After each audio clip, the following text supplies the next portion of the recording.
மத்தேயு 21:9 முன்னடப்போரும் பின்னடப்போரும் ஆகிய திரளான ஜனங்கள் தாவீதின் குமாரனுக்கு ஓசன்னா, ஸ்தோத்தரிக்கப்படத்தக்கவர், உன்னதத்திலே ஓசன்னா என்று சொல்லி ஆர்ப்பரித்தார்கள். அல்லேலூயா. இந்த உன்னதம் என்பது ஆண்டவர் வசிக்கிற ஒரு இடம். ஆண்டவர் வசிக்கிற இடத்தை குறித்து நீங்கள் பார்க்கும் பொழுது கண்களால் பார்க்க முடியாத ஒரு இடம் இருக்கிறது. நம் கண்களால் பார்க்க முடிய இந்த பூமியும் இருக்கிறது, பாதாளமும் இருக்கிறது. அல்லேலூயா. வானத்திலும் இருக்கின்றார், பூமியிலும் இருக்கின்றார். பாதாளத்தில் போய் படுக்கை போட்டாலும் அங்கேயும் கர்த்தர் தான் ராஜாவாய் இருந்து கொண்டிருக்கிறார். அல்லேலூயா. இப்படி ஓசன்னா என்கிற வார்த்தையை அவர்கள் உன்னதத்திலே சொல்லி ஆர்ப்பரித்தார்கள் என்று சொல்லும் பொழுது, பரலோகத்திலும் ஓசன்னா என்று சொல்லி இருக்கிறார்கள். இந்த பூலோகத்தில் இருக்கிற ஆண்டவரை நம்பின பிள்ளைகளும் ஆண்டவரை குறித்து ஓசன்னா என்று சொல்லி வாழ்த்தினார்கள். ஆண்டவரை அறியாமல் வாழ்ந்து துன்மார்க்க ஜீவியத்திலே விழுந்து போய் நரகத்திலே பாதாளத்திலே தள்ளப்பட்டவர்களும் ஓசன்னா என்று சொல்லி ஆர்ப்பரித்தார்கள். அல்லேலூயா. ஹல்லேலூயா. ஓசன்னா என்கிற வார்த்தைக்கு அர்த்தம் என்று நீங்க தேடி பார்த்தீங்கன்னா, தாவீதின் குமாரனுக்கு ஓசன்னா என்று சொல்லும் பொழுது தயவு செய்து என்னை ரட்சியும் என்று அர்த்தம். அல்லேலூயா. கெஞ்சி ஒரு ஆண்டவரிடத்தில் உரிமையாக ஒரு ஜெபத்தை ஏறெடுத்து அதன் மூலமாக ஒரு ரட்சிப்பை பெற்றுக்கொள்ளக்கூடிய ஒரே வார்த்தையில் ஆண்டவர் ஒரு வல்லமை வெளிப்படுத்துவார். அல்லேலூயா. அந்த வார்த்தையை ஆண்டவர் நமக்கு கொடுத்துருக்கிறார், அதுக்கு பேர் தான் ஓசன்னா. நீ ஜெபம் பண்ணும்போது ஓசன்னான்னு சொன்னீங்கன்னா, ஆண்டவரே தயவு செய்து என்னை ரட்சியும், கிருபையாயிரும் என்னை ரட்சியும் என்று சொல்லுவோம் இல்லையா, அந்த அர்த்தத்தை உடைய வார்த்தை தான் இந்த ஓசன்னா. அல்லேலூயா சொல்லுங்களேன். இது ஒரு ஜெபம். இந்த ஒரே வார்த்தையை சொல்லிட்டீங்கன்னா போதும். உங்களுக்கு ஆபத்து வருது, உங்களுக்கு கஷ்டம் வருது, இந்த நேரத்தில் நான் என்ன செய்யணும் ஏது செய்யணும் அப்படின்னு உங்களுக்கு தெரியல புரியல அப்படின்னா, இன்னைக்கு இந்த வார்த்தையை மனதில் வைத்துக் கொள்ளுங்கள். நீங்கள் ஓசன்னா என்று சொன்னாலே அது ஒரு பெரிய ஜெபம். அல்லேலூயா. அல்லேலூயா. அது சும்மா ஜெபம் இல்லை, அது ஒரு யுத்த ஜெபம். அல்லேலூயா. இந்த வார்த்தையை நீங்க சொல்லும் பொழுது பிசாசு பயந்து ஓடிடுவான். இயேசுவின் நாமத்தினாலே ஓசன்னா என்றால், இயேசுவின் நாமத்தினால என்ன ஜெபம் பண்ணீங்களோ அதுக்கு என்ன எதிர்பார்த்துறீங்களோ அதற்கு கர்த்தர் நல்ல பதிலை தருவார். அவர் ஆமென் சொல்லுங்களேன். ஓசன்னா என்றால் நல்ல நம்பிக்கை. ஓசன்னா என்றால் நல்ல நம்பிக்கை. இந்த நம்பிக்கை இருக்கிறவங்களால மட்டும்தான் இந்த வார்த்தையை பயன்படுத்தவே முடியும். அல்லேலூயா. அன்னைக்கு திரளான ஜனங்கள் இருந்தாங்க. ஆனால் இந்த வார்த்தையை யார் பயன்படுத்தினான்னு நீங்கள் போய் பார்த்தீங்கன்னா, ஆண்டுடைய வருகையை குறித்து யாரெல்லாம் நம்பினார்களோ அவர்கள் தான் ஓசன்னா என்று சொல்லி கர்த்தரை மகிமைப்படுத்தினார்கள். அல்லேலூயா. நிச்சயமாகவே முடிவு உண்டு, உன் நம்பிக்கை வீண் போகாது. யாருக்கு? ஓசன்னா, தாவீதின் குமாரனை குறித்து அறிந்திருக்கிறவர்களுக்கு ஒரு நாள் நம்பிக்கை வீண் போகாது. கரங்களை உயர்த்தி ஒரு அல்லேலூயா சொல்லுங்களேன். ஹல்லேலூயா. அப்ப ஓசன்னா என்றால் அது ஒரு சர்வ வல்லமை. ஓசன்னா என்றால் அது ஒரு சர்வ வல்லமை. பிசாசு பார்த்து பயந்து நடுங்கக்கூடிய ஒரு மிகப்பெரிய ஒரு காரியம் தான் இந்த ஓசன்னா. ஓசன்னா என்று சொல்லும் பொழுது இந்த சத்தம் பரலோகத்தை அசைக்கும். ஓசன்னா என்று சொல்லும் பொழுது பாதாளம் நடுங்கும். ஓசன்னா என்று சொல்லும் பொழுது வானமண்டல அசுத்த ஆவியினுடைய கூட்டங்களே நடுங்கும். அப்படிப்பட்ட வல்லமையான வார்த்தையை தான் அன்றைக்கு அவர்கள் பயன்படுத்தினார்கள். இன்றைக்கு நாமும் பயன்படுத்தினால் என்ன செய்யும்? பரலோகமும் அசைக்கப்படும், பாதாளமும் அசைக்கப்படும், பூலோகத்திலே ரட்சிப்பு உண்டாகும். அல்லேலூயா.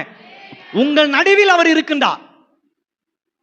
ஓசன்னா அப்படின்னு நீங்க சொல்லும் போதே அவர் உங்கள் நடுவில் வந்துடுறார். ஆமென். அதனால எந்த சூழ்நிலையும் எப்படிப்பட்ட கஷ்டமான நேரத்திலையும் உங்களுக்கு ஜெபிக்கவே வராத நேரமையில கூட அல்லது ஜெபிக்கவே முடியாத தன்மையில கூட நிறைய பேர் சொல்லுவீங்க, இப்பெல்லாம் ஜெபிக்கவே முடியல பிரதர் சிஸ்டர் அப்படின்னு. இந்த தற்கொலைக்கு தள்ளப்பட்ட அந்த அம்மா அப்படிதான் சொன்னாங்க, ஜெபம் பண்ணவே முடியல. இன்னொரு சாட்சியம் சொல்ல மறந்துட்டேன். நானும் நம்முடைய போதகர் ஐயாவும் சேர்ந்து 7000 பண்ண பக்கத்தில் ஒரு வீட்டுக்கு ஜெபம் பண்ணுறதுக்கு ஒரு குறிப்பிட்ட வருஷத்துக்கு முன்னே நாங்கள் போயிருந்தோம். அப்போ போன வாரத்தில் அவங்களுடைய அவங்க கல்யாணமாகி போலீஸ்காரருக்கு வாக்கப்பட்டு சென்னையில் இருக்கிறாங்க. குடும்பத்தில் சில போராட்டம், அங்கேயும் அவங்க ரொம்ப தற்கொலை எண்ணத்தில் அவங்க தள்ளப்பட்டிருந்தாங்க. ஒரு குழந்தை பெற்றிருக்கிறாங்க, இன்னொரு குழந்தை மாசமாக இருக்கு. இந்த நிலைமையில் என்ன செய்யணும் எது செய்யணும் தெரியல. ஒரு நாள் அருமையான போதகர் ஐயாவும் அவங்க மகனும் மருமகளும் குழந்தையும் வந்து நம்ம வீட்டில் ஜெபம் பண்ணிட்டு போனாங்க. அன்னைக்கே அவங்க சொன்னாங்க, இந்த வீட்டுக்குள்ள ஏதோ ஒரு இருள் இருக்கிறது, நீங்க நல்லா ஜெபம் பண்ணுன்னு சொன்னாங்க. அதை நினைவு கூர்ந்து நம்முடைய சபையை மீண்டும் தேடி வந்தார்கள். ஹல்லேலூயா. ஹல்லேலூயா. அப்ப அவர்களுக்கும் இந்த ஆலோசனை கடத்தப்பட்டிருக்கிறது. நம்முடைய சபையின் சார்பாக, நம்முடைய ஊழியத்தின் சார்பாக, ஓசன்னா, தேவன் வல்லமை உள்ளவர், நினைச்சு பார்க்க முடியாத காரியங்களை செய்கிறவர். இந்த வார்த்தையை நீங்கள் பயன்படுத்தும் போது நீங்க நினைச்சிருக்கிற காரியத்துக்கு எட்டாத ஒரு பெரிய காரியத்தை ஆண்டவர் உங்கள் வாழ்க்கையில செய்வார். உங்கள் கண்ணீர் மாறிடும், உங்க கவலை மாறிடும், உங்கள் துக்கம் மாறிடும், உங்க போராட்டம் மாறிடும், மற்றவர்கள் மூலமா வருகிற நிந்தை அவமானம் என்ன செஞ்சிடும், எல்லாம் மாறிடும். கர்த்தர் உங்கள் மூலமாய் மகிமைப்படுவார். இல்லைங்களே? இப்ப எனக்குள்ள பெரிய வல்லமை வெளிப்படணும் அப்படின்னா எனக்குள்ள இந்த ஓசன்னா என்கிற வல்லமையான வார்த்தையை கொண்டு வர வேண்டும். ஆமென். நல்லா நம்பி இந்த வார்த்தை நீங்க உங்க வீடுகளில் பயன்படுத்துங்க. இனிமே உங்கள் ஜெபம் மாறும், உங்க துதி மாறும், உங்க ஆராதனை மாறும், இது நிமித்தம் உங்க வாழ்க்கை மாறும். உங்கள் சபை என்று சொல்லப்படுகிற இந்த புதுப்பட்டியிலே அமைந்திருக்கின்ற ராஜபாளையம் சிட்டி திருச்சபையினுடைய ஊழியத்தை கர்த்தர் மாற்றுவார். ஹல்லேலூயா. கர்த்தர் நல்லவர். ஆமென் சொல்லுங்களேன். ஏனென்றால் இந்த வார்த்தை வல்லமை உள்ளது. இந்த வார்த்தையினுடைய பொருளின் அடிப்படையிலே அவர் பழைய ஏற்பாடு தொடங்கி புதிய ஏற்பாடிலே கடைசி புஸ்தகம் வரைக்கும் அந்த வார்த்தையை தொடர்ந்து வெளிப்படுத்தி வந்து கொண்டே இருக்கின்றார். அல்லேலூயா. ஓசன்னா என்கிற வார்த்தை பயன்படுத்தப்படாவிட்டாலும் அந்த ஓசன்னா வார்த்தைக்கு என்ன அர்த்தம் இருக்குமோ அந்த அர்த்தத்தை பல பொருள் தருகிற வெவ்வேறு வார்த்தைகளினாலே அவர் ஒவ்வொரு வசனங்களிலும் ஒவ்வொரு அதிகாரங்களிலும் அவர் எழுதி வைத்திருக்கின்றார். அல்லேலூயா. மனிதர்கள் மோசே என்கிற நபர் மூலமாக நடத்தப்பட்டு வருகிறார்கள். தேவனுடைய பிரதிநிதியாக தேவ ஊழியர் அங்கே நிலைநிறுத்தப்பட்டிருக்கிறார். அவருக்கு தேவனுடைய வல்லமை எப்படிப்பட்டது என்பது தெரியும். அவருக்கு எந்த சந்தேகமும் இல்லை. தேவனால் ஏற்படுத்தப்பட்ட ஊழியர்களுக்கு எந்த ஒரு குழப்பமும் கிடையாது. அவர் வழி நடத்துகிறார். தேவன் வழிகாட்டுகிற திசையிலே ஜனங்களை என்ன செய்கிறார், கூட்டிக் கொண்டு போகிறார். ஜனங்களோ புலம்புகிறார்கள், முறுமுறுக்கிறார்கள், கசப்பான வார்த்தைகளை பேசுகிறார்கள். நமக்கே எரிச்சல் ஊட்டுகிற அளவுக்கு ஜனங்கள் என்ன செய்றாங்க, வார்த்தைகளினாலே ஊழியர்களை என்ன செய்றாங்க, பேசுறாங்க. அந்த நிலைமையிலும் அந்த ஊழியர் தேவ வல்லமையிலே அவர் நம்பிக்கை உள்ளவராய் இருந்தார். அல்லேலூயா. செங்கடல் வந்துருச்சு. ஏய் மோசே, எங்களை கொல்றதுக்கா நீங்க கூட்டு வந்த? இதுக்கு பேசாம நாங்க அடிமை வேலையே பார்த்துக்கிட்டு இருக்கலாமே, ஏன் நீங்க இப்படி கொண்டு வந்து எங்களை கொல்றதுக்கு கொண்டு வந்து வச்சிருக்க அப்படின்னு சொல்லும் பொழுது அங்கே அவர் ஆண்டுடைய வல்லமையை மகிமைப்படுத்தி, ஆண்டுடைய நாமத்தை மகிமைப்படுத்தி, ஆண்டவரே உம்முடைய வல்லமையை இங்கே விளங்க பண்ணும் என்று ஆண்டுடைய கோல் செங்கோலா கொடுத்திருந்தார் பார்த்தீங்களா, அந்த கோலை எடுத்து கடலை இரண்டாய் பிளந்தார். அல்லேலூயா. அல்லேலூயா. அது மட்டும் இல்ல, இன்னொரு இடத்துல அதே பொருள் தரக்கூடிய ஒரு இடத்துல ஒரு வார்த்தை வெளிப்படுகிறது. மரித்த லாசருவே நீ வெளியே வா அப்படின்னு உரத்த சத்தமாய் அவர் ஆர்ப்பரித்தார். அல்லேலூயா. ஹல்லேலூயா. உடனே செத்து 4 நாளாய் அழுகி போன நிலைமையில் அடக்கம் பண்ணப்பட்டிருந்த அந்த உடல், அந்த சரீரம் உயிரோடு எழுந்து வெளியே வந்து கர்த்தருடைய நாமத்தை மகிமைப்படுத்தினது. ஆமென் சொல்லுங்களேன். அப்ப பாவிகளை கடவுளுடைய பிள்ளையாக மாற்றக்கூடிய ஒரு வல்லமை தான் இந்த ஓசன்னா என்கிற வார்த்தை. ஆமென் சொல்லுங்களேன். ஓசன்னா என்கிற வார்த்தையினுடைய அர்த்தம் தரக்கூடிய பல்வேறு வார்த்தைகள் வேத புஸ்தகத்தில் எழுதப்பட்ட போதிலும் அதை சரியாக தேவனுடைய தீர்க்கதரிசியாக, ஊழியர்களாக, ஞானதிஷ்டிக்காரர்களாக, சொப்பனக்காரர்களாக, தேவனுடைய பிரதிநிதிகளாக யாரெல்லாம் பழைய ஏற்பாட்டிலே நியமிக்கப்பட்டார்களோ அவர்கள் சரியாக தேவனிடத்தில் அந்த வல்லமையை நம்பி அவர்கள் ஜெபிக்கும் போது அங்கே அற்புதம், அதிசயம் நடந்தது. அதே போல இன்றைக்கு இந்த புதிய உடன்படிக்கையின் காலத்திலே வாழ்ந்து கொண்டிருக்கிற நாமும் தேவனுடைய நாமம் என்று சொல்லப்படுகிற இயேசு என்கிற நாமத்தை நீங்கள் பயன்படுத்தும் பொழுது ஓசன்னா என்கிற வார்த்தையில் இருந்த வல்லமை எவ்வளவு பெரியதாக இருந்து பழைய ஏற்பாட்டிலே அற்புதங்கள், அதிசயங்கள் நடந்ததோ அதே போல இந்த இயேசு என்கிற நாமத்தை நீங்கள் பயன்படுத்தும் பொழுது உங்கள் வாழ்க்கையிலே அற்புதங்கள், அதிசயங்கள் நடக்கும். ஜப கூட்டங்களில் அற்புதங்கள், அதிசயங்கள் நடக்கும். ஊழிய பயணத்திலே அற்புதங்கள், அதிசயங்கள் நடக்கும். தனிப்பட்ட ஜீவியத்திலே அற்புதங்கள், அதிசயங்கள் நடக்கும். இயேசுவின் நாமத்தில் அற்புதங்கள், அதிசயங்கள் நடப்பதாக. இயேசுவின் நாமத்தினாலே பிசாசு ஓடட்டும். இயேசுவின் நாமத்தினாலே நோயிலிருந்து ஆண்டவரே சுகத்தை, பலத்தை தருவீராக. நிச்சயமா நடக்கும். ஆமென் சொல்லுங்களேன். ஹல்லேலூயா.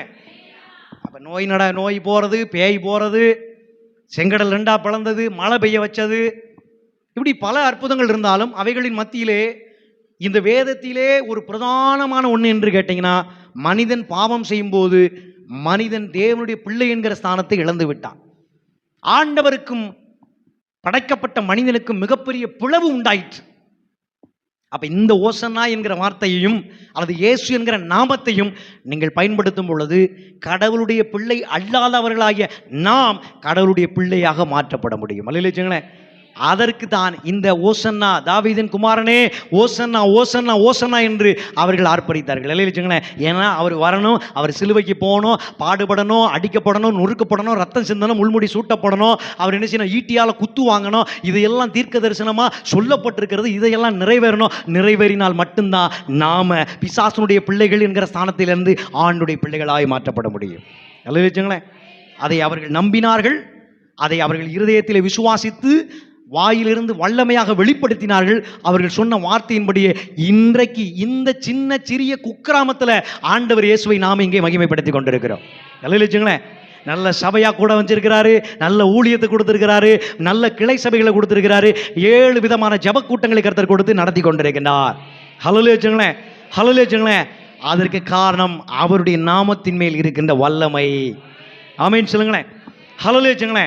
அப்ப இன்றைக்கு செய்தி என்ன என்று கேட்டால், எரேமியாவினுடைய தீர்க்க தரிசன புஸ்தகம் 32ஆம் அதிகாரம் 27வது வசனத்தை வாசிப்போம். இன்றைக்கு ஆண்டவர் தருகிற செய்தி வாசிப்போம். எரேமியா 32:27 வசனம் 27. இதோ இந்த உலகத்தில் உள்ள எல்லா மனிதர்களுக்கும் நான் தான் தேவனாகிய கர்த்தர். உங்களால் சொல்ல முடியுமா என்னாலே செய்யக்கூடாத அதிசயமான காரியம் ஏதாவது இருக்கிறதா, உள்ளதா? என்னால் எல்லாவற்றையும் செய்ய முடியும் என்று கர்த்தர் உங்களுக்கு வாக்கு பண்ணுகிறார். இன்றைக்கு வந்திருக்கிற தேவனுடைய பிள்ளைகளே, இந்த சபையிலே உண்மையாய் ஆண்டவரை தேட வேண்டும், ஆண்டவருடைய சமூகத்திலே கூடி ஜெபிக்க வேண்டும், ஆராதிக்க வேண்டும் என்று நம்பி வந்த பிள்ளைகளாகிய உங்களை கர்த்தர் இன்னைக்கு பார்த்து பேசுகிறார். என்னாலே செய்யக்கூடாத அதிசயமான காரியம் என்று உண்டா இல்லையா என்று நீங்கள் பரிசோதித்துக் கொள்ளுங்கள். இன்னைக்கு ஆண்டவர் உங்களுக்கு அற்புதம் செய்வார் என்று நம்பினார். கரங்களை தட்டி கர்த்தருடைய நாமத்தை மேம்படுத்துங்கள். ஓசன்னா ஓசன்னா ஓசன்னா, தாவீதினுடைய குமாரனாய் இந்த சபைக்கு வருகிறவரே, நீர் வந்து இருக்கின்றீர். இயேசு என்கிற நாமத்தினாலே வந்திருக்கின்றீர். அற்புதங்களை அதிசயங்களை இன்று பிள்ளைகளுக்கு செய்வீராக. அல்லேலூயா. நாம யார்கிட்ட போறோம்? நாம் நம்முடைய வாழ்க்கையிலே பிரச்சனைகள், போராட்டங்கள் வரும் பொழுது நாம் யாரிடம் செல்கிறோம்? எதை குறித்து பேசுகிறோம்? எதை செய்ய வேண்டும் என்று ஆசைப்படுகிறோம்? பிரச்சனைகள், போராட்டங்கள் மத்தியிலே, கஷ்ட சூழ்நிலைகள் மத்தியிலே நாம் எதை அறிய முயற்சிப்படுகிறோம்? நாம் மீட்கப்பட வேண்டும், பாதுகாக்கப்பட வேண்டும், பைபிள் டேர்ம்ல சொன்னா ரட்சிக்கப்பட வேண்டும், தேவனுடைய இரத்த கோட்டை என்று சொல்லப்படுகிற அவருடைய சட்டங்களின் நிறையிலே நாம் மூடி இருப்பதற்கு, பாதுகாப்பாக இருப்பதற்கு நாம் ஆசைப்படுகிறோமா, விரும்புகிறோமா? இந்த நிதானத்தை இப்போது ஆண்டவருடைய சமூகத்தில் கொண்டு வாருங்கள். நிச்சயமாக கர்த்தருடைய அதிசயமான காரியம் உங்கள் வாழ்க்கையில் நடக்கும். நான் ஏன் போகணும்? மனிதர்களிடத்தில் நான் ஏன் போகணும்? நான் ஏன் ஆலோசனை கேட்கணும் மனிதனிடத்தில்? என்னை ஏமாற்றும் ஆலோசனை எனக்கு வேண்டாம். எனக்கு துரோகம் செய்யும் மனிதர்கள் எனக்கு வேண்டாம். என்னை மீட்கும் இயேசு எனக்கு வேண்டும். அல்லேலூயா. என்னை காப்பாற்றும் ஆண்டவர் எனக்கு வேண்டும். ஒரு மனிதன் ஒருவன் இருந்தான். அவன் உத்தமன், அவன் சன்மார்க்கன். அவன் வாழ்க்கையில ஒரே நாள்ல எல்லாம் இழப்புக்கு ஏதுவாக நடந்து விட்டது. 7000 ஆடுகள், 3000 ஒட்டகங்கள், 500 ஜோடி மாடுகள், 500 குதிரைகள், இதையெல்லாம் வளர்ப்பதற்கு நீங்க நினைச்சே பார்க்க முடியாது. கற்பனைக்கு எட்டாத அளவுக்கு ஏக்கர் கணக்கில் இடம் இருந்தது. அவனுக்கு சொத்து இருந்தது. இவன் கர்த்தர் ஆசீர்வதிக்கிறதுனால தான் இவன் ஆண்டவரை தேடிக்கிட்டு இருக்கிறான். இவனுக்கு கர்த்தர் தொடர்ந்து ஆசீர்வாதத்தை கொடுக்கிறதுனால தான் இவன் ஆண்டவர் நம்பிக்கிட்டு இருக்கிறான் அப்படின்னு ஆண்டவர்கிட்டே அவன் போகிறான். பிசாசானவன் ஆண்டவர்கிட்டே சொல்றான். தேவ ஞானத்தோடு கூட அவன் போராடுகிறான். சாத்தான், பிசாசுடைய ஞானம் தேவ ஞானத்தோடு கூட போராடுகிறது. நீர் கொஞ்சம் உடைய ஆசீர்வாதத்தை நிறுத்தி வையும். அந்த மனுஷன், நீ நம்புறீல்ல உத்தமன் சன்மார்க்கன் அப்படின்னு, அவருடைய குணத்தை எப்படி இருக்கிறது என்று நான் உமக்கு என்ன செய்யறேன், வெளிச்சம் போட்டு காண்பிக்கிறேன் அப்படின்னு இந்த பிசாசுடைய ஞானம் தேவ ஞானம் என்று சொல்லப்படுகிற ஆண்டவர்கிட்ட போராடுகிறது. அல்லேலூயா. ஆண்டவர் ரைட்டு அனுமதி கொடுத்தாச்சு, உனக்கு முடிஞ்சதா செஞ்சு பார்த்துக்க, ஆனால் உசுரை மட்டும் தொடக்கூடாது. ஹல்லேலூயா, ஹல்லேலூயா. ஒரே நாள் எல்லாம் முடிந்து விட்டது. செல்வ சீமானாயிருந்த யோபுனுடைய வாழ்க்கை தலைகீழாக மாறிவிட்டது. தெருவுக்கு வர வேண்டிய சூழ்நிலை வந்து விட்டது. 10 குழந்தைகளும் மரித்து போய்விட்டார்கள். சொத்தும் அழிந்து விட்டது, உடைமைகள் அழிந்து விட்டது. பெத்த ஆசாசையா பெத்து வளர்த்த பிள்ளைகளும் மரித்து விட்டார்கள். அத்தனை உடைமைகள் சொத்தையும் பராமரிக்கிறதுக்கு வேலைக்காரர்களாக இருந்த நூற்றுக்கணக்கான ஆயிரக்கணக்கான வேலைக்காரர்கள் இனிமே இந்த இடத்துல நமக்கு வேலை கிடையாது, வருமானம் கிடையாது அப்படி என்ன செஞ்சிட்டாங்க, எல்லாரும் யோபுவை விட்டு என்ன செஞ்சிட்டாங்க, வேலைக்கு போயிட்டாங்க. சரீரத்தில் வியாதி வந்தது, ரத்தமும் சலமுமாய் சீடுமாய் மாறிடுச்சு. உடம்பு கிட்ட போக முடியல, கெட்ட நாத்தம் வந்துருச்சு.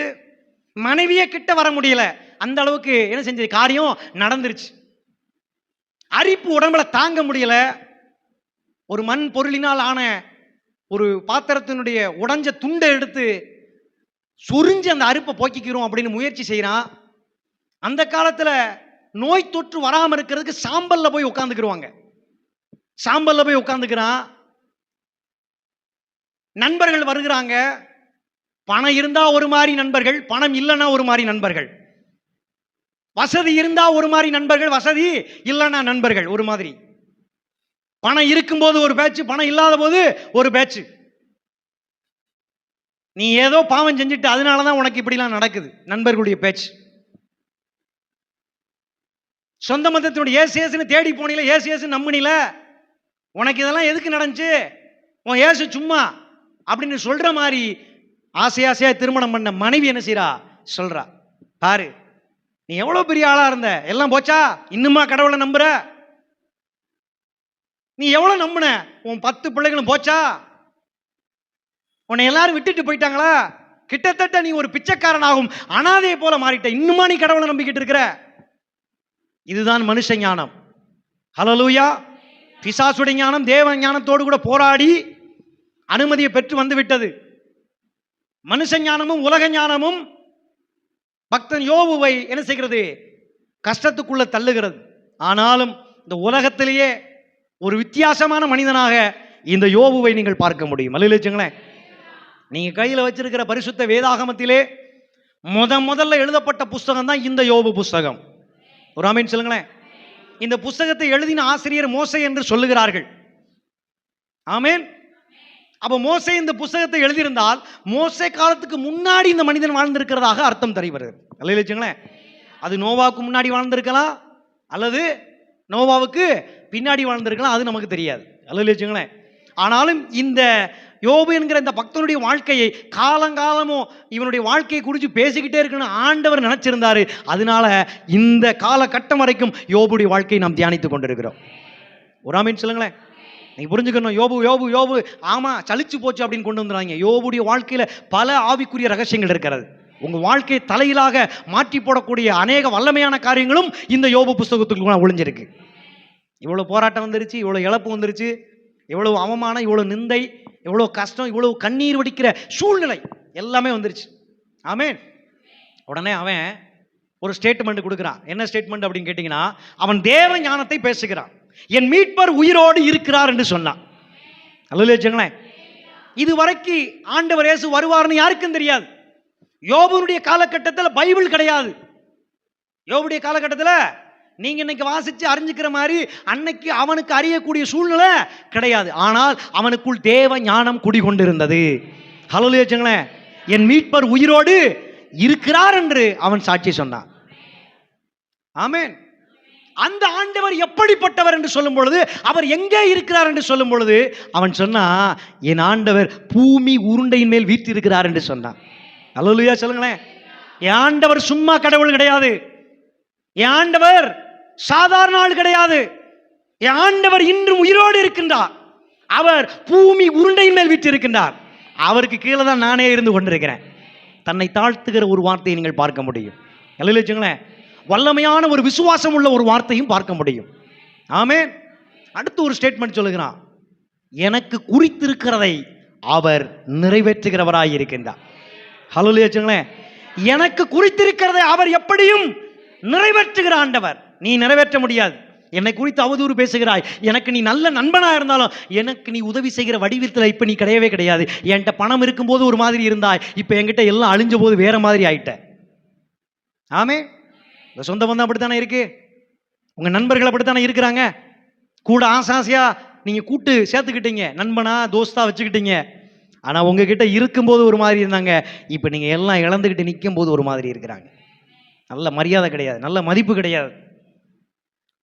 குடும்பமா கணவன் மனைவியா பிள்ளைகளா இருக்கும்போது ஒரு மரியாதை, கணவனே இழந்துட்டு அல்லது கணவனை பிரிஞ்சு இருக்கும் பொழுது அந்த மரியாதை வராது. அல்லேலூயா. மனைவி இருக்கும்போது ஒரு மரியாதை, மனைவி மறிச்சு போச்சுன்னா அல்லது மனைவி பிரிஞ்சுட்டு போயிடுச்சுன்னா அந்த மனுஷனை யாரும் என்ன செய்ய மாட்டாங்க, மதிக்க மாட்டாங்க. ஆமே. பிள்ளைகள் இருந்தும் பெற்றோருக்கு மரியாதை கிடையாது, நிலைமை வருகிறது. ஆமேன்னு சொல்லுங்களேன். ஆனா இந்த சூழ்நிலைகளிலே நீங்கள் வாழ்ந்து கொண்டிருந்தால், மனைவி இழந்து வாழ்ந்து கொண்டிருந்தால், கணவனை இழந்து வாழ்ந்து கொண்டிருந்தால், பிள்ளைகளுடைய ஆதரவு இல்லாமல் நீங்கள் வாழ்ந்து கொண்டிருந்தால், இந்த யோபுவுடைய வாழ்க்கையை நினைத்துக் கொள்ளுங்கள். என் மீட்பர் உயிரோடு இருக்கின்றார். அவர் பூமி உருண்டையின் மேல் வீற்றுக் கொண்டிருக்கிற தேவன் இப்போ அந்த நிலைமை மாறி என் இருதயத்தில் வாசம் பண்ணி கொண்டிருக்கின்றார். ஹல்லேலூயா. ஹல்லேலூயா. யோபுவினுடைய பார்வை ஆண்டவர் பூமி உருண்டையின் மேல் இருக்கின்றார். ஹல்லேலூயா. அப்போஸ்தலன் பவுலுடைய வார்த்தை, அவர் உங்களுக்குள் இருக்கின்றார். ஹல்லேலூயா. அவள் உங்களுக்குள் இருக்கின்றார். எல்லார் மேலும் எல்லாரோடும் எல்லாருக்குள்ளும் இருக்கிறவர் அந்த யோபுவினுடைய ஆண்டவர் என்னுடைய ஆண்டவர் என்று சொன்னார். ஆமென். அவர் எனக்கு குறித்ததை எப்படியும் நிறைவேற்றுவார். ஹல்லேலூயா. ஆண்டவர் உங்களுடன் தான் பேசிக்கிட்டு இருக்கிறார். யாருக்கெல்லாம் அவநம்பிக்கை அவிசுவாசம் இருக்கிறதோ, உலக ஞானத்தோடு கூட அடைபட்டு இப்படி செஞ்சா தான் எனக்கு கிடைக்கும், கடைசியில் செய்வோம், செஞ்சு பார்த்த உடனே தோல்வி வந்த உடனே என்ன சொல்லுவோம், ஆமா பிரதர், ஆமா சிஸ்டர், நானும் தான் முயற்சி பண்ணேன், எனக்கும் கிடைக்காம போச்சு, நானும் தான் நம்பினேன், எனக்கு நடக்காம போச்சு, நான் என்ன செய்ய அப்படின்னு உலக ஞானம் என்ன செய்யறோம், கைவிட்டு விடும். ஹல்லேலூயா. மனுஷ ஞானம் அப்படித்தான். உன்ன மாதிரி தான் நான் இருந்தேன், உன்ன மாதிரி தான் நான் நம்பினேன், நான் செஞ்சேன், எனக்கு கிடைச்சிச்சு, உனக்கு கிடைக்கலன்னா நான் என்ன செய்வேன் அப்படின்னு என்ன செய்வாங்க, சொல்லுவாங்க. ஹல்லேலூயா. ஆனா தேவ ஞானம் என்னன்னா, என் ஆண்டவர் எனக்கு குறித்ததை எப்படியும் நிறைவேற்றுவார். ஹல்லேலூயா. அவர் யார்? அவர் பூமி உருண்டையின் மேல் அன்றைக்கு வீட்டிருந்த ஆண்டவர் இன்றைக்கு என் இருதயத்தில் வாசம் பண்ணி கொண்டிருக்கின்றார். என் மீட்பர் உயிரோடு வாழ்வது நான் அல்ல, எனக்குள் வாழ்கிறவர் இயேசு. ஹல்லேலூயா. ஹல்லேலூயா. இவ்வளவு நாள் எனக்கு இது தெரியலையா, இப்பதான் நான் தெரிஞ்சுக்கிட்டேன் அப்படின்னா கர்த்தரையே மகிமைப்படுத்துங்க. ஹல்லேலூயா. இந்த சபை உங்களுக்கு ஆசீர்வாதமா இருக்கும். ஆமென். இன்னைக்கு தான் எனக்கு இது தெரியும், இவ்வளவு நாள் காலத்தை நேரத்தை வேஸ்ட் பண்ணிட்டேன் அப்படின்னா இன்னையிலிருந்து ஆண்டவர் உங்களை ஆசீர்வதிப்பார். நீங்கள் விழுந்து போன உங்க வாழ்க்கையை அவர் தூக்கி நிறுத்துவார். ஹல்லேலூயா. ஹல்லேலூயா. இப்படியே இந்த பயணம் அப்படியே தொடர்கிறது. யோபுடைய வாழ்க்கையில இறுதி கட்டத்துக்கு வந்துட்டாரு. இப்ப ஆண்டவர்கிட்ட நேரடியா பேசுறாரு. என்ன சொன்னார் தெரியுமா? தேவரீர் சகலத்தையும் செய்ய வல்லவர், நீர் செய்ய நினைத்து கொண்டதை ஒருவனும் தடுக்க முடியாது என்று நான் அறிந்திருக்கிறேன் என்று சொல்லி இந்த பக்தன் யோபு தேவ ஞானத்தின் முழுமையை பேசினார். ஹல்லேலூயா. ஆண்டவர் சும்மா கிடையாதுங்க, ஆண்டவர் சர்வ வல்லமையுள்ள தேவன். அவர் நினைத்தது ஒன்றும், அப்படி என்றால் தேவன் சர்வ ஞானம் படைத்தவர். இதை எந்த மனிதன் எந்த மனுஷி அறிஞ்சுக்கிறாங்களோ அவங்க வாழ்க்கையில ஒரு நாள் ஒருபோதும் தோல்வியே வராது. ஆமென் சொல்லுங்களேன். ஹல்லேலூயா சொல்லுங்களேன். கர்த்தரை நம்புறீங்களா? இயேசு விசுவாசிக்கிறீங்களா? அவர் எப்படிப்பட்டவர்? சர்வ வல்லமை உள்ள தேவன். ஹல்லேலூயா. அவர் பெரிய காரியங்களை செய்வதற்கு அவர் எதை பயன்படுத்துகிறார்? அவருக்குள் இருக்கிற சர்வ ஞானத்தை பயன்படுத்துகிறார். ஆமென் சொல்லுங்களேன். உலகத்துல நான் வாழ்ந்த ஐயா, இயேசுக்கு உள்ள வர்றதுக்கு முன்னாடி என் குல தெய்வங்களை நான் கும்பிட்டேன். கருப்பசாமி, மாடசாமி, சுடலமடசாமி, ஐயனாறு, காளியம்மா, மாரியம்மா, பத்திரகாளி, இப்படி என்னென்னமோ எனக்கு முன்னோர்கள் எனக்கு என்ன கற்றுக் கொடுத்தார்களோ அதை நான் நம்பினேன். அவைகளிடத்தில் இந்த யோபுவுக்கு நடந்த காரியங்களைப் போல என் வாழ்க்கையிலும் நான் எதையெல்லாம் இழந்து போனனோ அப்பையெல்லாம் நான் என் குலசாமியை தேடி போனேன். அங்க போகும்போதெல்லாம் அங்கே இருந்தவர்கள் பரிகாரங்களை செய்ய சொல்லி என்னை வற்புறுத்தினார்கள். என் வாழ்க்கையில் கஷ்டத்தில் போகும்போது, என் வாழ்க்கையே கஷ்டத்தில் இருக்கும்போது ஒரு கடவுள் என்னிடத்தில் மேற்கொண்டு மேற்கொண்டு கஷ்டத்தை கொடுக்குமானால் அது உண்மையான கடவுளாக இருக்கவே முடியாது என்பதை நான் அனுபவத்தில் புரிந்து கொண்டேன். அதிலிருந்து விடுதலையாக நான் ஆசைப்பட்டேன். தெருக்களிலே, வீதிகளிலே தேவனால் ஏற்படுத்தப்பட்ட, அதாவது உண்மையான கடவுள் என்று சொல்லப்படுகிற இயேசுவால் ஏற்படுத்தப்பட்ட நபர்கள் என்னை தேடி வந்தார்கள். அவர்களை அனுப்பினது யாருன்னா இயேசுதான் அனுப்பினார். இயேசுவை ஏற்றுக்கொள்ளுங்கள், பாவத்திலிருந்து மாறுங்கள், உண்மையான தெய்வத்தை நம்புங்கள், இவர் ஒருவரே உண்மையான தெய்வம் என்று அவர்கள் தெருக்களிலே, வீதிகளிலே கூக்குரலிட்டு என்ன செஞ்சாங்க? நல்ல காரியமாக சொன்னாங்க. அல்லேலூயா. அனுபவத்திலே நான் கற்றுக்கொண்டதை இவர்கள் கூப்பிடுகிற அல்லது சத்தம் போடுகிற, அழைக்கிற, மனம் திரும்புங்கள், பரலோக ராஜ்யம் சமீபமாய் இருக்கிறது, இயேசு இதோ சீக்கிரம் வந்து கொண்டிருக்கிறார் என்கிற சத்தத்தை என் வாழ்க்கையினுடைய அனுபவத்தில் பொருத்தி பார்த்தேன். என் கடவுளை எல்லாம், என் குல தெய்வங்களை எல்லாம் விட இவர் சிறந்தவராக இருக்கிறாரே. வாழ்க்கையில் மீட்கப்படுவதற்கு, வாழ்க்கையில் நன்மைகளை பெற்றுக்கொள்வதற்கு, இழந்த ஆசீர்வாதங்களை திரும்ப பெற்றுக்கொள்வதற்கு இந்த இயேசு எனக்கு போதுமானவராக தெரிகிறாரே என்று நான் என்ன செஞ்சேன்? ஒரு காரியத்தை முடிவெடுத்தேன். அல்லேலூயா. உலகம் வேணாம், உலகத்தில் இருக்கிற தெய்வங்கள் வேண்டாம், இவரே மெய்யான தேவன் என்று இயேசுவை பிடித்துக் கொண்டேன். அன்றிலிருந்து இயேசு பிள்ளையாக வாழ்ந்து கொண்டிருக்கிறேன். என் வாழ்க்கையில் நான் இழப்பை சந்திக்கும் போது மேற்கொண்டு ஒரு காரியத்தை கேட்காத ஒரு ஆண்டவர் இயேசு, பரிகாரங்களை எதிர்பார்க்காத ஒரே ஆண்டவர் இயேசு, ஒரே தெய்வம் இயேசு, தன்னையே பரிகாரமாக கொடுத்தவர் இயேசு. அல்லேலூயா. இதை விட சர்வ வல்லமை உங்களுக்கு வேணுமா?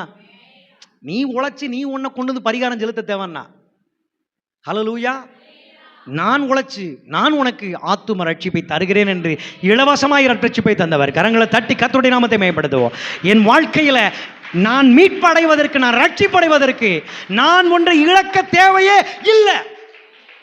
எனக்காக பரலோகத்தை இழந்தவர், பரலோகத்தினுடைய அதிகாரங்களை இழந்தவர், பூலோகத்திலே மனித அவதாரம் எடுத்தவர். நீங்க நல்லா புரிஞ்சுக்கோங்க, நீங்க சொல்ற தெய்வம் உலகத்துல இருக்கிற தெய்வம், ஏதாச்சும் தெய்வம் மனுஷனுக்காக ஏதாச்சும் போராடி இருக்கான்னு கேட்டா போராடவே இல்லை. உலகத்தில் இருக்கிற தெய்வம் ஏதாச்சும் இழந்திருக்கான்னு கேட்டா அதுவும் இல்லை. உலகத்தில் அவங்க சொல்ற தெய்வங்கள் மனுஷ அவதாரம் எடுத்திருந்தாலும் இன்றைக்கு வரைக்கும் உயிரோடு இருக்கிறவர் இயேசு மட்டும்தான். அல்லேலூயா. அல்லேலூயா. அதனாலதான் நான் இயேசு பிள்ளையா நிக்கிறேன். அதனாலதான் எனக்கு வேற தெய்வம் வேண்டாம், இந்த தெய்வம் போதும்னு சொல்றேன். இஸ்லாமியர்கள் சொல்றாங்க என் தெய்வம் தான் பெருசுன்னு. ஹல்லேலூயா. ஹல்லேலூயா. நீ சொல்ற தெய்வமே இயேசுதான். ஹல்லேலூயா சொல்றேன். நீ உண்மைன்னு நினைச்சுக்கிட்டு இருக்கிற தெய்வம் இயேசுதான். ஹல்லேலூயா. உனக்கு சந்தேகம் இருந்தால் உனக்கு முன்னே கொடுக்கப்பட்ட சத்திய வேதமாகிய பைபிளை போய் வாசிச்சு பாருன்னு அவர்கள் நம்பிக்கொண்டிருக்கிற திரு குர்ஆனிலே இப்படி ஒரு வார்த்தையை கர்த்தர் எழுதி வைத்திருக்கின்றார். அல்லேலூயா. அல்லேலூயா. அப்ப நீங்க ஒரு முடிவுக்கு வந்துருங்க. நம்முடைய ஆண்டவர் சகலத்தையும் அறிந்திருக்கிற தேவன், அவர் சர்வ ஞானியான தேவன், அவர் சர்வ வல்லமுள்ள தேவன். உங்களுக்கு முன் குறித்ததை அவர் எப்படியும் நிறைவேற்றுகிற ஆண்டவராய் இருக்கிறார். ஆமென். பிசாசு யோபுவுக்கு சோதிச்சது போல உங்க வாழ்க்கையிலும் சோதிப்பான். நீங்க நம்ம சபையில விசுவாசியா இருக்கிறதுனால உங்க வாழ்க்கையில நடந்த கஷ்டங்களை எங்ககிட்ட நீங்க ஜெப குறிப்பா சொல்லும் போதே நாங்க சில காரியங்களை அறிஞ்சுக்கிறோம். யோபுவுக்கு நடந்ததுதான் உங்களுக்கும் பல்வேறு வகைகளில் என்ன செய்கிறது? நடந்து கொண்டிருக்கிறது. அல்லேலூயா. படிக்கிற பிள்ளைகள் படிக்காம விழுகிறாங்க, படிச்ச பிள்ளைகள் வேலைக்கு போக முடியாம கஷ்டப்படுறாங்க, வேலைக்கு போகிற பிள்ளைகள் வருமானத்தை வேற வழிகளிலே இழந்து போறாங்க, திருமணத்துக்காக காத்திருக்கிற பிள்ளைகள் வேற வழிகளிலே தங்கள் வாழ்க்கையை தொலைக்கிறாங்க, திருமணம் ஆனவர்கள் குடும்ப பொறுப்புகளிலே பிசாசுனுடைய சோதனை நிமித்தம் விழத்தள்ளப்படுகிறார்கள். குடும்ப தலைவனாய் இருந்தால் தன் பொறுப்பை இழக்கிறார், குடும்ப தலைவியாய் இருந்தால் தன் பொறுப்பை இழக்கிறார்கள், பிள்ளைகளாக இருந்தால் பெற்றோருக்கு கீழ்ப்படுகிற தன்மையில் அவர்கள் என்ன செய்யறாங்க? தன் ஆயுசு நாட்கள் என்ன செய்யறாங்க? இழந்து போயிறாங்க. சபைக்கு எடுத்த காரியமா இருந்தா தேவ சித்தத்தை நம்ம எல்லாருமே இணைந்து செய்யணும். அதற்காக இயேசு கிறிஸ்து பிதாவாகிய தேவனுக்கு முன்பதாக ரத்தம் முழுவதும் சிந்தி பாவங்களை நம்ம சுத்தி கழுத்தி நம்மை ராஜாவாகவும் ஆசாரியராகவும் ஏற்படுத்தியிருந்தார். அந்த ஸ்தானத்தை நாம் இழந்து கொண்டிருக்கிறோம். ஆனாலும் நீங்கள் மீண்டும் ஆண்டவர் பக்கம் இணைஞ்சுக்கிடணும். ஆண்டவர் யாருன்னு நீங்க பார்க்கணும். நமக்கு தெரிஞ்சதெல்லாம் கொஞ்சம் தான். அல்லேலூயா. உலகத்தான் சொல்றான், கற்றது கொஞ்சம் தான். ஹல்லேலூயா. நம்ம கற்க வேண்டியது நிறைய இருக்கு. அல்லேலூயா. அப்படி நீங்க சொல்லும் போதே உங்களை விட, உலகத்தில் இருக்கிற தெய்வங்களை விட, உலகத்தில் வேதங்கள் என்று வைத்திருக்கிற அந்த வேதங்கள் எல்லாவற்றையும் விட தேவன் பெரியவர். அவர் சர்வ ஞானம் படைத்தவர். ஹல்லேலூயா. ஹல்லேலூயா. வாசிப்போம். ஏசாயா தீர்க்க தரிசன புஸ்தகம் 46 10வது வசனம் வாசிக்கலாம்.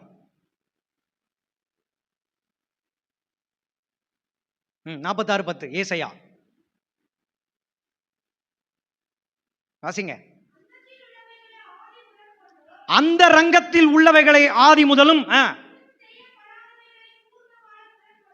இன்னும் செய்யப்படாத காரியங்களை பூர்வ காலத்திலிருந்தும் உங்களுக்கு அறிவித்துக் கொண்டிருக்கிறேன் என்று அன்றைக்கு ஆண்டவர் சொன்னார். ஹல்லேலூயா. அதாவது அந்த வசனத்துடைய அர்த்தம் என்ன? ஆரம்பத்திலிருந்து முடிவை நான் உங்களுக்கு அறிவித்துக் கொண்டே இருக்கிறேன். ஆதி காலம் முதல் இன்று வரை அல்ல, இனி வரப்போகிற எல்லா நாட்களிலும் முடிவு என்னவா இருக்கும் என்பதை தொடர்ந்து உங்களுக்கு நான் சொல்லிக்கிட்டு தான் இருக்கிறேன். நான் சொல்லுகிறது தான் தொடர்ந்து இந்த உலகத்தில் நடந்துகிட்டே இருக்கிறது. ஆமென் சொல்லுங்களேன். ஏதாச்சும் ஆண்டவர் சொல்லி நடக்காம இருந்துச்சா? எல்லாம் நடக்குது. அப்ப ஆண்டவர் இந்த வசனத்தின்படி யார் என்று நீங்கள் கண்ணை திறந்து பாருங்க. அவர் சர்வஞானியாய் இருக்கின்றார். ஹல்லேலூயா. நம்முடைய அறிவு, நம்முடைய புத்தி, நம்முடைய யோசனை எல்லாம் குப்பை. பிசாசு உங்களுக்குள்ள அப்படித்தான் விதைச்சு வச்சிருக்கிறான்.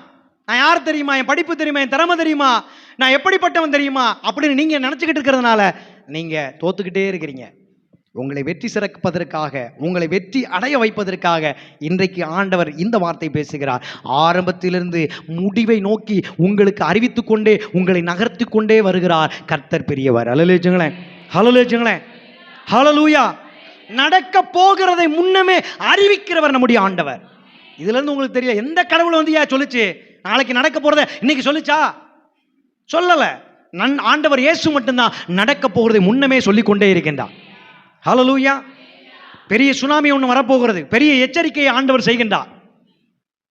2005-6 நடந்த சுனாமியை போல இது இனிமே வரப்போகிற ஒரு மிகப்பெரிய சுனாமி வருகிறது.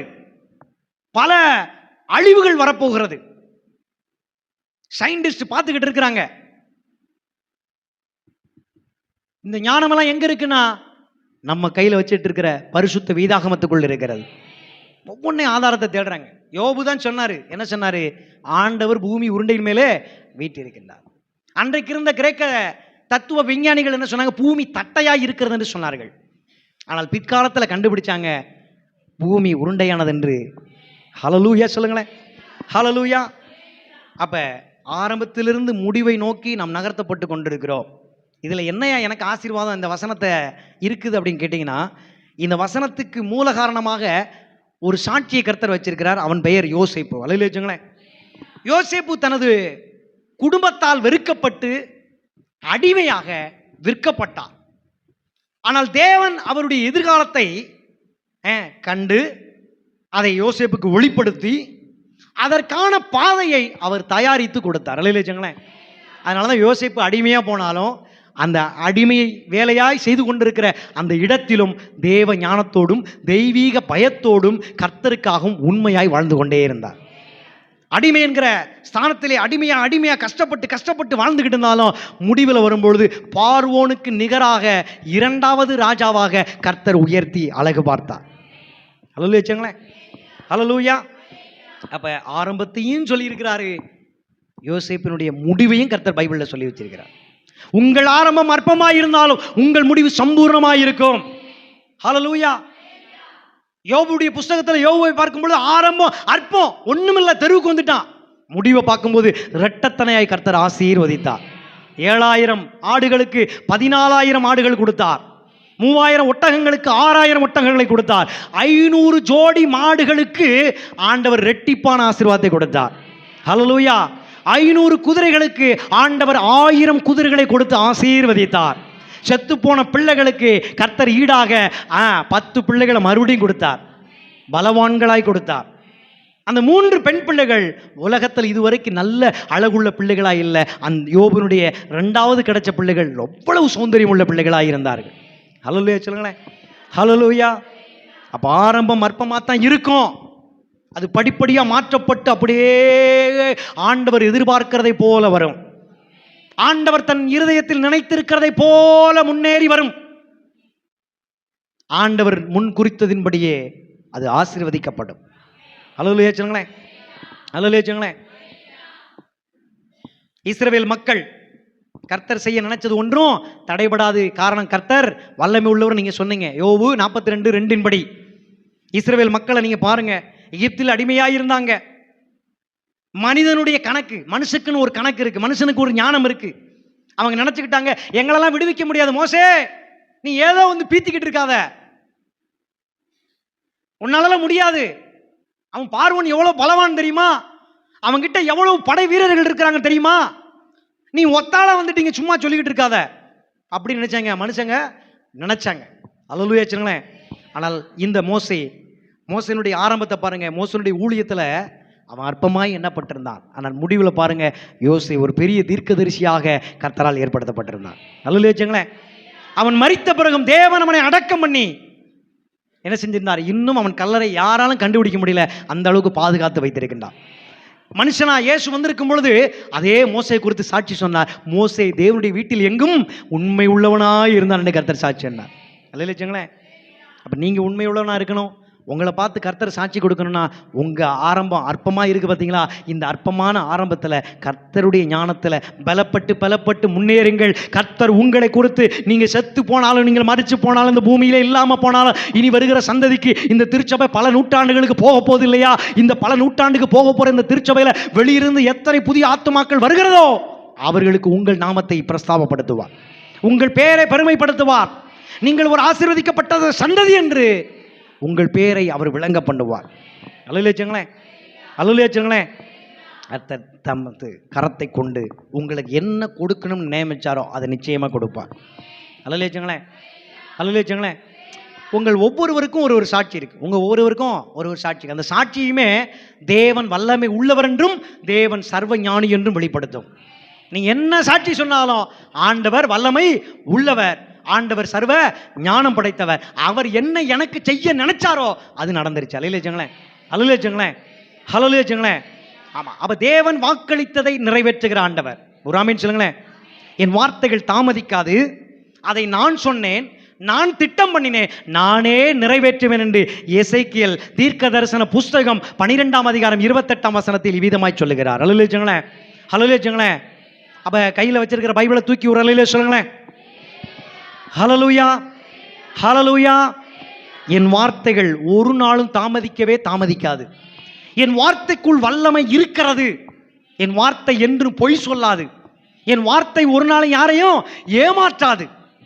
அந்த வார்த்தை உங்கள் கிட்ட இருந்துச்சுன்னா வார்த்தையினுடைய வல்லமைக்குள் இருக்கின்ற ஆண்டவருடைய இருதயத்தில் வைத்திருக்கிற நல்ல ஆசீர்வாதமான வாக்குத்தத்தங்கள் உங்களுக்கு நிறைவேறும்.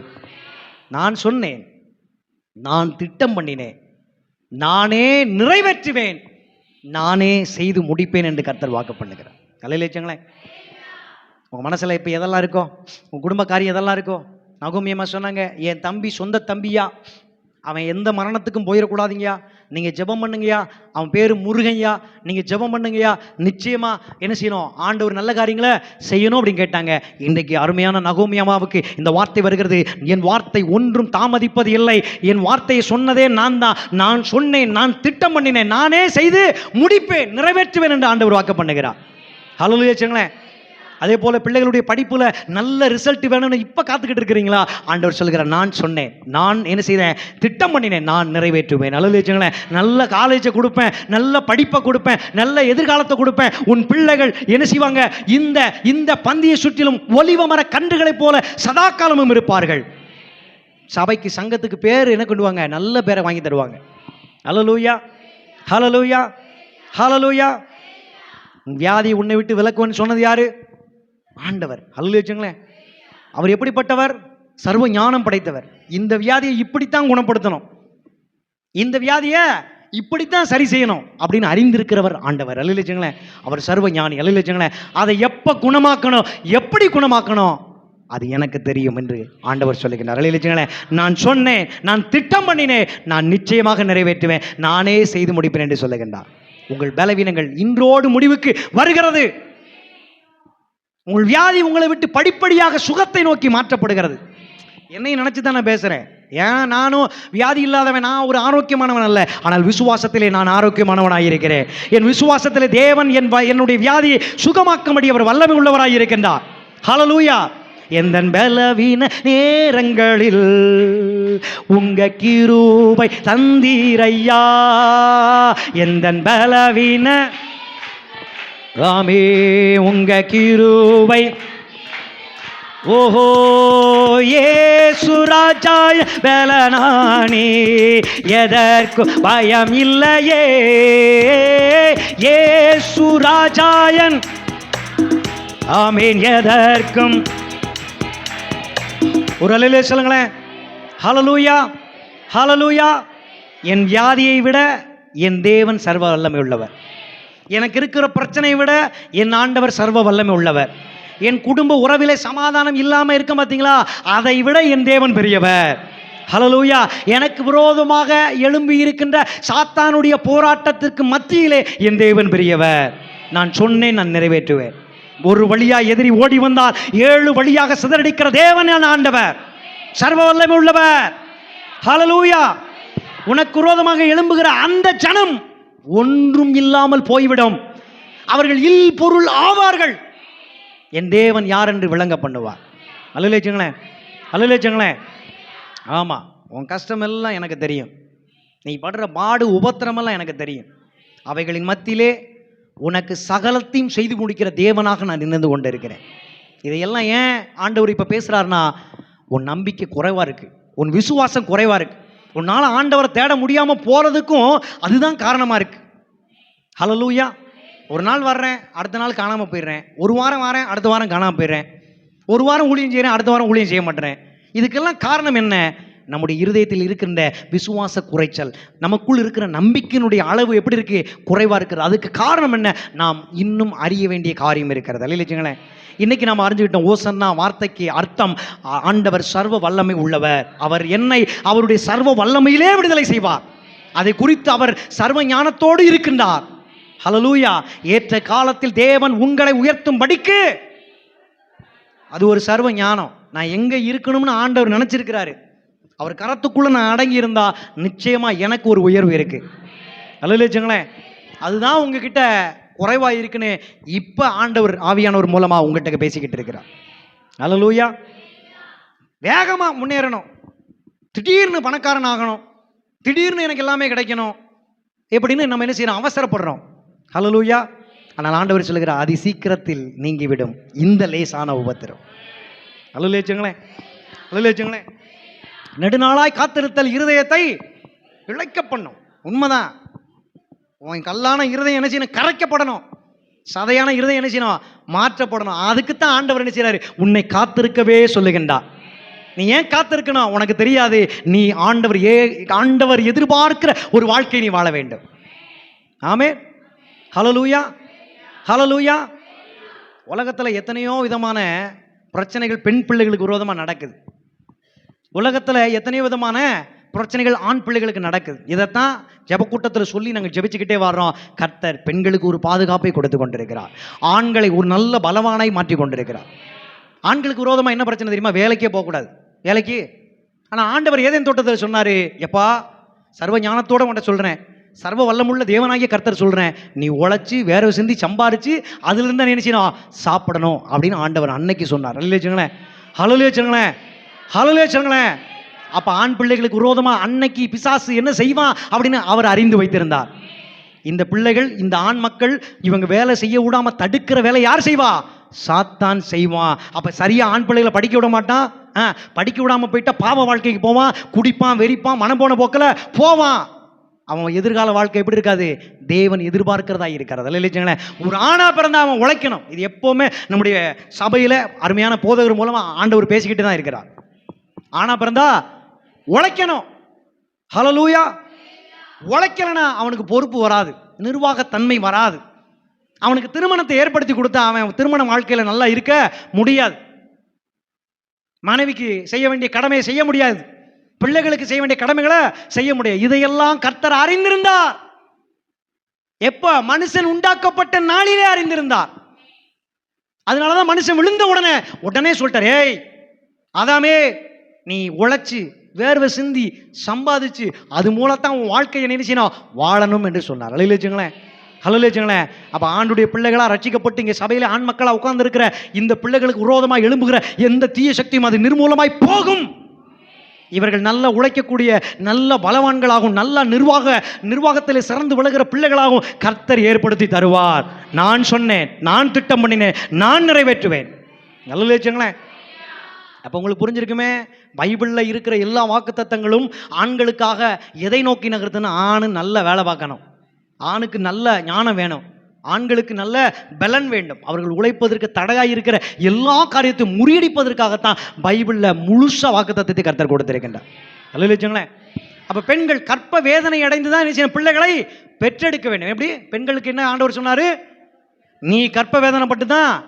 அப்ப கற்ப வேதனை பட்டு பிள்ளை பிறப்பதற்கு எதிராக பிசாசு செய்வான் அப்படின்னு யாருக்கு தெரியுமா? ஆண்டவருக்கு நல்லா தெரியும். அல்லேலூயாங்களே.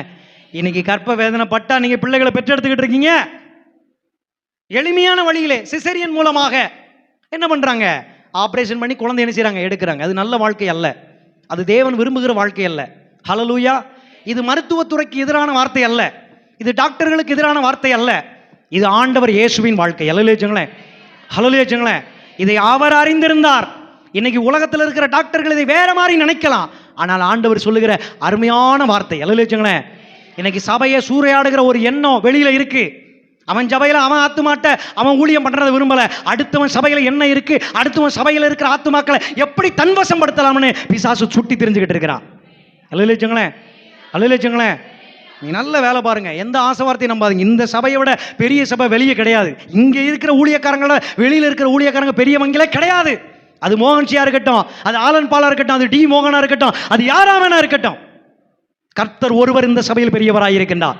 இந்த சபையில் உங்களை அழைத்திருந்தால் வேற இடத்துக்கு உங்களை அழைக்க மாட்டார். ஹல்லேலூயா. இந்த ஸ்தலத்தில் உங்களை நிலைநிறுத்திருக்கிறார், இந்த ஸ்தலத்தில் உங்களை உருவாக்குவார், இந்த ஸ்தலத்தில் அவரை போல சர்வ வல்லமுள்ள பிள்ளைகளாய் மாற்றுவார். சில பேர் நோட்டீஸை தூக்கிட்டு அலைவாங்க, சில பேர் புஸ்தகத்தை தூக்கி அலைவான், ஏன் ஜபைக்கு வா, ஏன் பாஸ்டர்ட்ட சொல்லுவாங்க. நம்பாதீங்க, கர்த்தர் இங்கே இருக்கிறார் என்றால் கர்த்தருடைய ஊழியக்காரனோடு கூட இருக்கின்றார். அல்லேலூயாங்களே. இன்னும் சிறப்பாக சொல்றேங்க, உங்களை ஊழியம் செய்கிற ஊழியக்காரனாகவும் ஊழியக்காரனும் கர்த்தர் மாற்ற விரும்புகிறார். அந்த தரிசனத்தை சொல்லி தான் நாங்கள் ஜெபிச்சுக்கிட்டு இருக்கிறோம். ஜப கூட்டங்கள் அதைத்தான் நாங்கள் ஜெபித்து கொண்டிருக்கிறோம். ஆமென் சொல்லுங்களேன். ஹல்லேலூயா, ஹல்லேலூயா.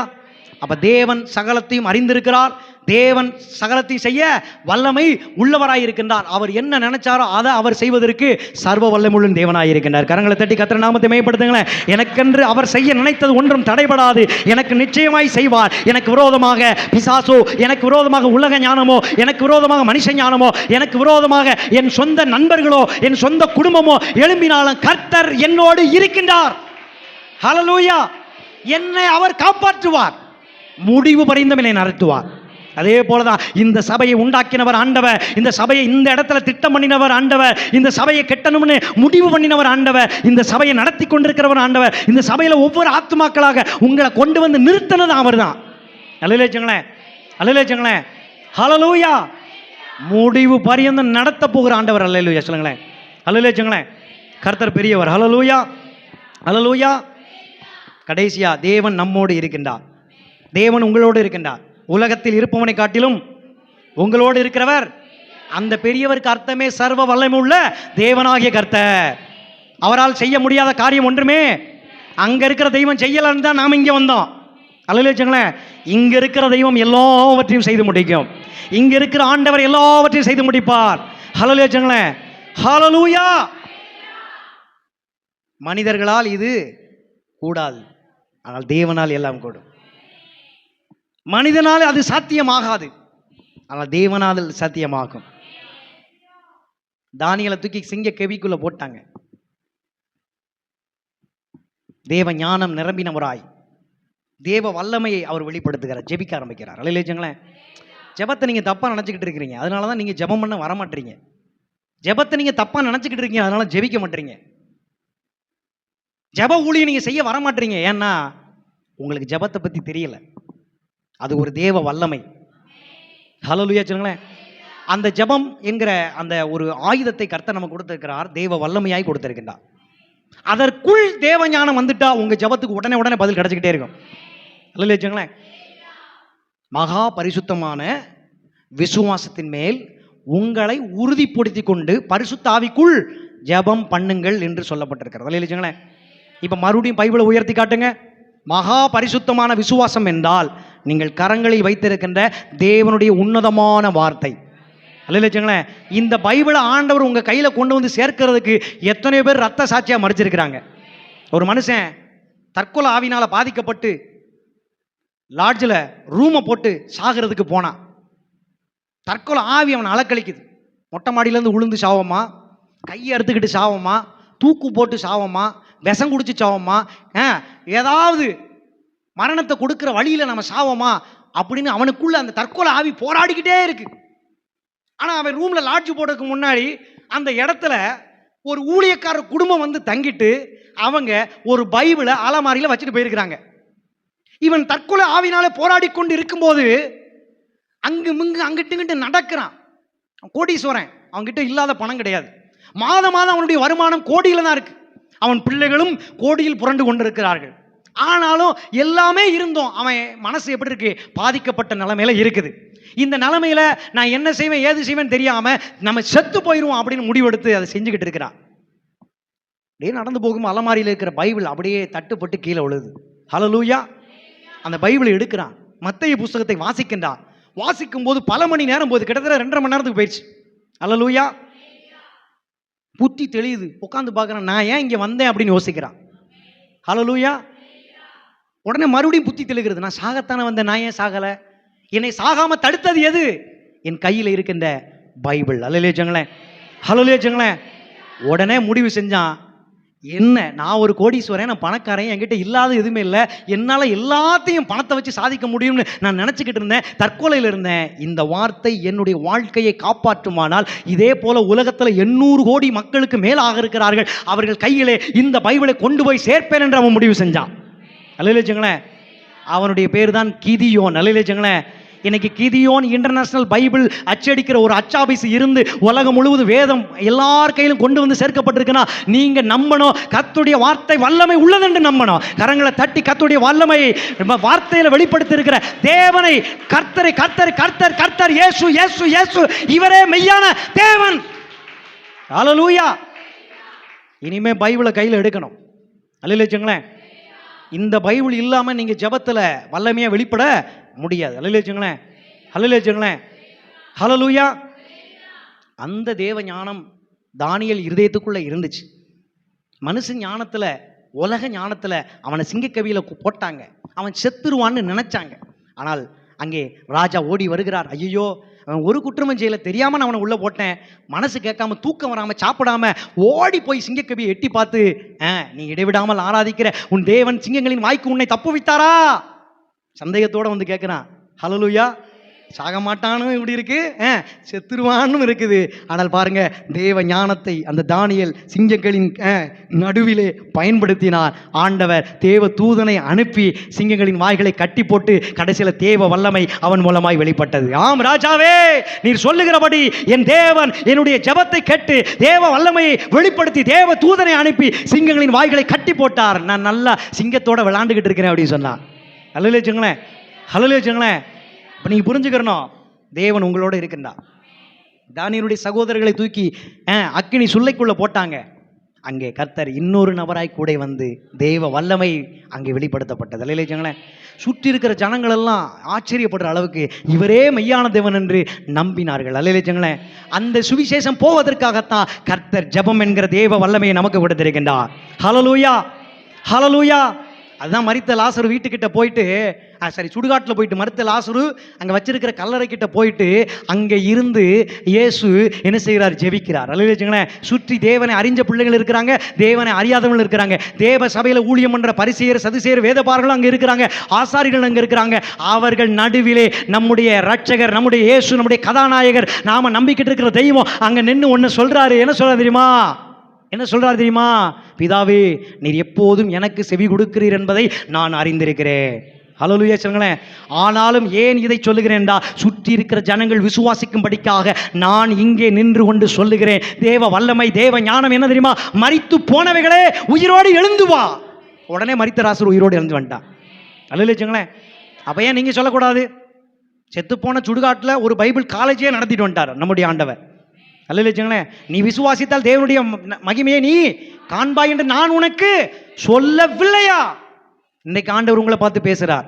கர்த்தரால் கூடாத காரியம் ஒன்றுமே, தேவனால் கூடாத காரியம் ஒன்றுமே, இயேசுவால் கூடாத காரியம் ஒன்றுமே, விசுவாசிக்கிறவனால் மூலமாக கூடாத காரியம் ஒன்றுமே. என்னை பலப்படுத்துகிற கிறிஸ்துவினால் எல்லாவற்றையும் செய்ய, இதுதான் தேவ ஞானம். இந்த தேவ ஞானத்தை தான் ஆண்டவர் உங்ககிட்ட எதிர்பார்க்கிறாரு. 4 மாவடி போவாத, என்ன சொல்ல மாட்டீங்க? 4 மாவடி போவாத, மற்ற சபைக்கு போகாத, மற்ற ஊழியத்துக்கு போகாத, உனக்கு நியமிக்கப்பட்ட ஊழியத்திலே நீ உண்மை உள்ளவனாய் நின்று கொண்டிரு. ஹல்லேலூயா சொல்லுங்களேன், ஹல்லேலூயா சொல்லுங்களேன். அதுக்கு தான் அபிஷேகத்தை கொடுத்தேன், அதுக்கு தான் வரங்களை கொடுத்தேன். ஹல்லேலூயா சொல்லணும்ல, ஹல்லேலூயா. நல்ல விசுவாசத்தை கொடுத்தேன், அதுக்கு தான் உங்களை காப்பாற்றி வச்சிருக்கிறேன். ஆமென். ஆண்டவருக்காக எழுதி நிற்பீங்களா? ஆண்டவருக்காக நிற்பீங்களா? ஆண்டவருடைய ஊழியத்துக்காக நிற்பீங்களா? ஜெப ஊழியத்தை தாங்குவீங்களா? இந்த சபை பெருகுன்னு ஆசைப்படுவீங்களா? இந்த சபைக்காக உண்மையாக இருப்பீங்களா? கடைசி வரைக்கும் இருப்பீங்களா? ஞானஸ்தானத்தில் சொன்னையா, ஆனால் இவ்வளோ நாள் நான் கீழ்ப்படியலை. காரணம், உலகத்தில் நான் என்ன செஞ்சுட்டேன்? விழுந்துட்டேன். மனுஷ ஞானத்தில் விழுந்துட்டேன், பிசாசு ஞானத்தில் விழுந்துட்டேன். இப்போ தேவ ஞானத்துக்கு கடந்து வந்துட்டேன். ஹல்லேலூயா சொல்லுங்களேன். சிங்கங்களின் வாய்க்கு தப்பு வைத்த அதே ஆண்டவர் உங்களோடு இருக்கின்றார். அக்கினி சொல்லே போடப்பட்ட தானியேலின் சகோதரரை காப்பாற்றின ஆண்டவர் உங்களோடு இருக்கின்றார். எலியாவின் ஜெபத்தை கேட்டு எலியாவை வெட்கப்படுத்தாத அதே ஆண்டவர் உங்களோடு இருக்கின்றார். அக்கினியை வானத்திலிருந்து இறக்கின ஆண்டவர், மழையை பெய்ய பண்ணின அதே ஆண்டவர், மரித்த லாசருவை உயிரோடு எழுப்பின ஆண்டவர், சூம்பின கையுடனே நல்ல கையா மாற்றின ஆண்டவர், நிமிர முடியாத கூனியை நிமிரும்படி செய்த ஆண்டவர். ஹல்லேலூயா சொல்லுங்க. அப்படியே எழுந்து நிற்கலாமா? இயேசு நல்லவர், இயேசு வல்லவர், என்றென்றும் மாறாதவர், அவர் என்றென்றும் மாறாதவர். இயேசு நல்லவர், இயேசு வல்லவர், என்றென்றும் மாறாதவர், அவர் என்றென்றும் மாறாதவர். அவர் நல்லவர், சர்வ வல்லவர், அவர் கிருபை என்றும் உள்ளதே. நல்லவர், சர்வ வல்லவர், அவர் கிருபை என்றும் உள்ளதே. அவர் நல்லவர், சர்வ அவர் கிருபை.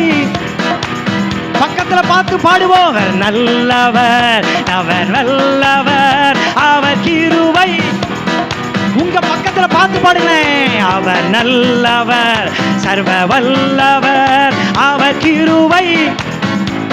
ஓ, அவர் நல்லவர், சர்வ வல்லவர், அவர் கிருபை.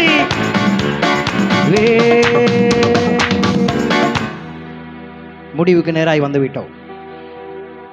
சகலத்தையும் அறிந்தவர், சர்வ வல்லமுள்ள தேவன், சகலத்தையும் செய்து முடிக்கிற ஆண்டவர், நம்முடைய இயேசு கிறிஸ்து, கர்த்தராகிய இயேசு கிறிஸ்து. இன்றைக்கு உங்க வாழ்க்கையில என்ன கஷ்டம் இருக்குதோ, என்ன போராட்டம் இருக்கிறதோ, என்ன தேவைகள் இருக்கிறதோ, அவர் அறிந்திருக்கின்றார். உன் வேதனைகளை அவர் அறிந்திருக்கின்றார். நம்ம கூட பாட்டு பாடுவோம். வேதனை துன்பம் என்னை நெருக்கும் போதெல்லாம் வேண்டிடுவேனே என்னை காத்திடுவாரே. அந்த வார்த்தை ஓசன்னா என்கிற நாமத்தை வெளிப்படுத்துகிறது. அவர் அனைத்தையும் செய்து முடிக்கிறவர். தேவனுக்கு பிரியமான தேவனுடைய பிள்ளைகளே, இனிமே பயப்படாதீங்க. இனிமே மனுஷனை நம்பாதீங்க, வேறொரு ஊழியக்காரனை நம்பாதீங்க. உங்ககிட்ட இருக்கிற பணத்தை திருடுவான். இந்த ஊழியத்திலிருந்து உங்களை பிரிச்சு கொண்டு போய் அவன் பாவத்தில் விழுவான். வெளியில் இருக்கிற பிரபலமான எல்லா ஊழியர்கள் மீதும் குற்றச்சாட்டு உண்டு. இன்னைக்கு ஒரு ஊழியக்காரனை கைது பண்ணிட்டு போறாங்க, பிடிச்சிட்டாங்க. செய்தியில் இப்பயே வந்துருச்சு.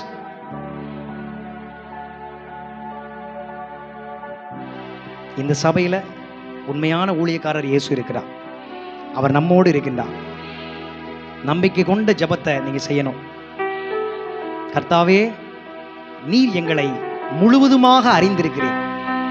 நீங்க ஜெபம் பண்ணும்போது செய்ய வேண்டியதை சொல்றேன். கர்த்தாவே, நீர் எங்களை முழுவதுமாய் அறிந்திருக்கின்றீர். எங்க வாழ்க்கையில் உம்முடைய வல்லமை வெளிப்படுவது நிச்சயம். அதை தடுக்க எவனும் இல்லை, எந்த பிசாசாலும் இல்லை. இப்படின்னு நீங்க ஜெபம் பண்ணா போதும், நிச்சயமா தேவன் உங்களை ஆசீர்வதிப்பார்.